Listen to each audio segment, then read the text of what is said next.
السلام عليكم ورحمة الله تعالى وبركاته. إن الحمد لله والصلاة والسلام على رسول الله وعلى آله وصحبه ومن والاه أما بعد.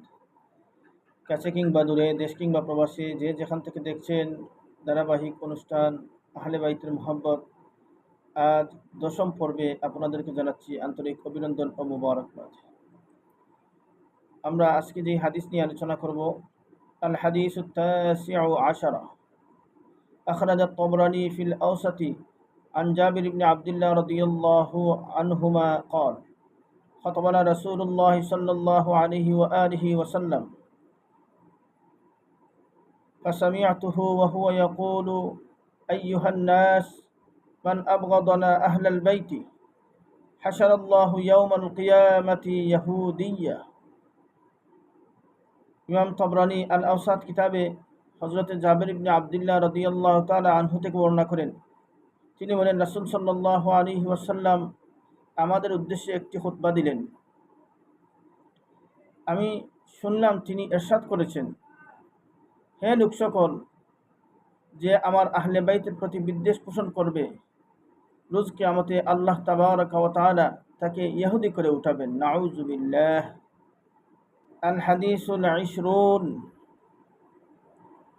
أخرج الطبراني في الأوسط عن عبد الله بن جعفر رضي الله عنهما قال سمعت رسول الله صلى الله عليه وآله وسلم يا بني هاشم إني قد سألت الله لكم أن يجعلكم نجباء رحماء وسألته أن يهدي ضالكم ويؤمن خائفكم ويشبع جائعكم والذي نفسي بيده لا يؤمن أحد حتى يحبكم بحبي أترجون أن تدخلوا الجنة بشفاعتي ولا يرجوها بنو عبد المطلب।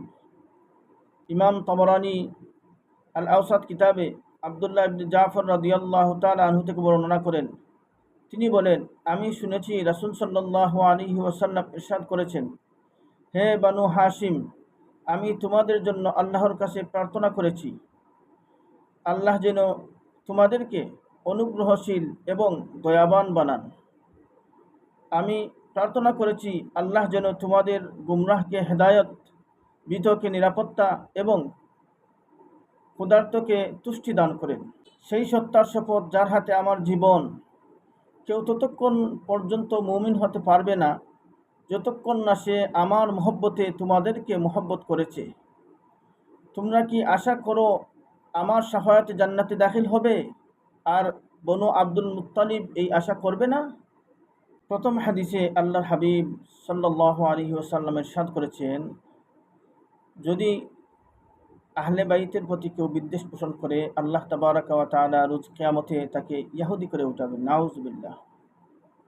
আপনারা একবার চিন্তা করে দেখুন, বর্তমান সময়ে যারা শায়েখ নামদারি অনেকেই ইমাম হুসাইন রাদিয়াল্লাহু তাআলা আনহু এবং তথা আহলে বাইতের মহব্বতকে পরিহার করে তারা ইয়াজিদের মহব্বতকে তাদের হৃদয়ে লালন করে, তাদের অবস্থাটা কেমন হবে আপনারা নিজেরাই বিচার করুন।